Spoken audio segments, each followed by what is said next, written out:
It's Mickey D TV, and this is my week number 11, I believe, or week number 12. Week number 12, Minnesota Vikings season 2017. Game number 11 recap for the Minnesota Vikings.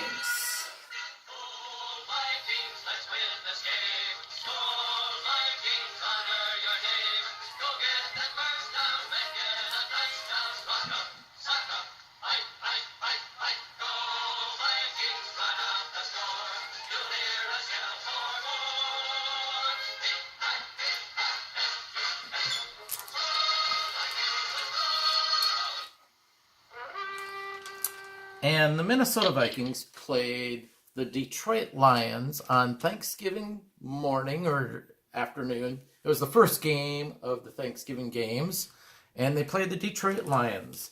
And the Vikings won this game by a score of 30-23. Again, there were a lot of things in this game that I can criticize. It's the same stuff that I've been talking about all year. This game was way too close. The offensive play calling has been very predictable again at times. Other times it's not, but a lot of times it is. There were at least 3 times in the game where the offense went 3 and out, even though overall Minnesota had time possession of 34 minutes while Detroit had 25. We won the minutes battle, but for some odd reason, we only won by 7 points. We should have beat the Detroit Lions in this game by at least 2 touchdowns, if not 3. And this was a bigger scoring game than I thought it would be, but I'm fine with that. A high scoring game was pretty good and exciting to watch. And the Vikings won this game. So let's go to player stats here. Case Keenum was 21 of 30 for 282 yards, 2 TDs with a quarterback rating of 95.6. He also rushed for 20 yards, one of which was for a touchdown as well. And that earned him, I don't know what Fox calls their NFL Silver Ball football here award, but he won the Thanksgiving award on Fox NFL, which was very good to see. There could have been any number of Vikings players that won this, but since Keenum has been filling in for Sam Bradford pretty good, I mean, he hasn't been great, but he's been solid, and I think this is a great little award for him to win and then move on and then finish off the season strong. So we shall see. Our leading running back was Latavius Murray, number 25. He had 20 carries for 84 yards and a TD. Wide receivers, there were 3 main wide receivers that got some pretty good, fairly good statistics. At least they got some action on the ball.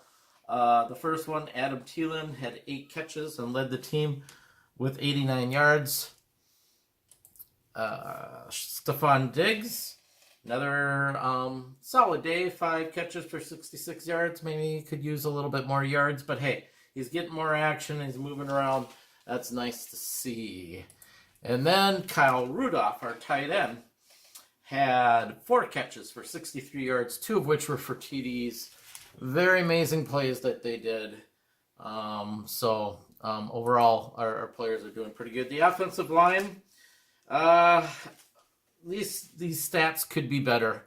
Not great, but not horribly bad, I guess. I don't know.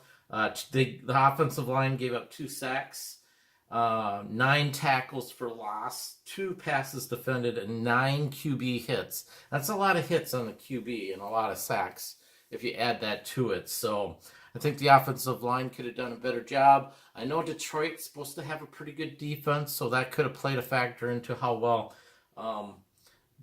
Detroit did in this game. So overall, though, the offensive line was steady, but too many QB hits and sacks. So one funny thing, though, I liked during the game was when our wide receiver Kyle Rudolph, or our tight end Kyle Rudolph, scored a touchdown, and all the Vikings did their celebration thing on the offense of a turkey dinner. I thought it was hilarious. I know a lot of people think these end zone touchdowns are kind of stupid, but I actually enjoy them. They're pretty funny as long as they're not taunting the other players and are doing a little skit or something like that.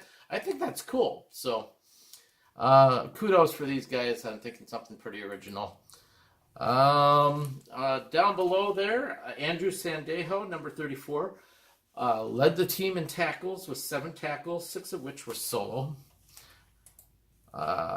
Number 29, Xavier Rhodes, closed out the game with an interception. He had 5 tackles, all 5 of which were solos. He had 2 passes defended. He had a fairly good game in this game. That interception was nice to see to seal it all up. Number 97, Everson Griffin. We haven't heard his name much lately. He had 4 tackles. All 4 were solos, 2 sacks, 2 tackles for loss, and 3 QB hits. He was all over in this game today. Great to see him back in form. And one of the coolest things he did on one of his sacks was showed on his t-shirt. I think it says, "I just had a baby boy. What should I name him?" I think that's what his t-shirt said. It was so quick in that, and I can barely read it right here, but I thought it was pretty funny. Maybe I'm not going to make any excuses for him, but it's got to be somewhat of a relief for his baby to be born and everything's good in that, and then he can just, once you have a baby, you're a little bit more looser when you're out playing and stuff like that. So it was good to see him back, and hopefully he's over his hump and he continue to have a strong season for the rest of the season. Overall, our defense had 3 sacks, 4 tackles for loss, 4 pass defended, 7 QB hits, and a fumble recovery. So overall, our defense was fairly good. 23 points was a little bit high for me to see, but what are you gonna do? It's when I don't know. It's just a weird game where we won time of possession pretty good, and we still only won by 7 points, and that was a lot of points to give up on touchdowns. Although we missed some points on offense as well as we proceed here, but overall the defense did a great job, especially digging down at the end. And here's one of the problems during the game: Kai Forbath. He was 1 of 2 for field goals, but I believe that one field goal was blocked, maybe, and he was 3 or 4 on extra points. And again, I don't know. I think the extra point was blocked too. I can't remember totally what was going on because I was celebrating Thanksgiving with my family, so going back and forth and paying attention to the game. But I know at least one of them was blocked, maybe both of them. Maybe it wasn't entirely his fault. Either way, special teams has got to shore it up. If he's not making his field goals because he's not getting the protection, then that special team's got to shore it up and figure out a way to stop that. But he's also got to make those attempts. So overall, special teams, I'm going to give them a C today, or from the Thanksgiving game, because it's just unacceptable for those kind of things to happen. But overall, it was a great Thanksgiving game to watch at my family's house, or at my brother's house. It was pretty cool just to sit back, relax, watch the game. And the Vikings got a win. They got their 9th win of the season. They're 9-2, and so far they're doing pretty good this season. I predicted the Vikings to win 10 games this season, and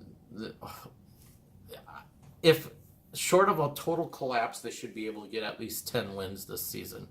So, but hopefully they can do better. They still got 2 more road games left. I think I know what my predictions are going to be on these road games, because these 2 teams coming up, Atlanta and Carolina, are tough teams. And that will be the true challenge the Vikings face. But this was a must-win. It was an away game. It was first of 3 road games. If there's any of these 3 road games the Vikings had to get for a win, it would be against their division rival, the Detroit Lions. They have a 3-game cushion over the Lions. And they pretty much have the NFC North in control. So even if they lose their next 2 games, they still got 2 more games, two of the last 3 games at home, and Cincinnati I think is beatable, and our last game of the season against Chicago should be beatable, but we'll see. I'll talk more about that later this Saturday. So I hope you enjoy this report, and I will talk to you guys later. Bye.